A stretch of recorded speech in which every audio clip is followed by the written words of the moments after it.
তো চলে গেছিলাম ভট্টনগর মঠে। তো মঠে দেখো মা শারদাকে কতটা সুন্দরভাবে সাজিয়েছে, দেখলে যেন মনে হচ্ছে প্রাণটা জুড়িয়ে যাচ্ছে, কতটা সুন্দর মাকে লাগছে।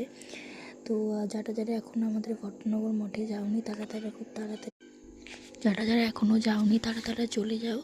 তো আরও সুন্দর সুন্দর তোমরা জিনিস দেখতে পারবে। তো ওইগুলো ভেতরেরগুলো আমি তোমাদের আরও ভালোভাবে স্পষ্টভাবে আর একটা ভিডিওতে দেখিয়েছি। তো ভট্টনগর মঠটা কতটা সুন্দর সাজিয়েছে, তো তাড়াতাড়ি গিয়ে দেখে আসো কতটা সুন্দর, এত সুন্দরভাবে সাজিয়েছে, মানে সব কাজ নিখুঁতভাবে করেছে।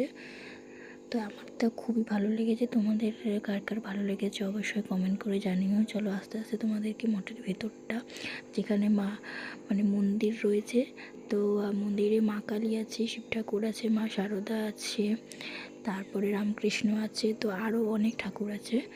তো মঠের ভেতরে যাওয়া যায়।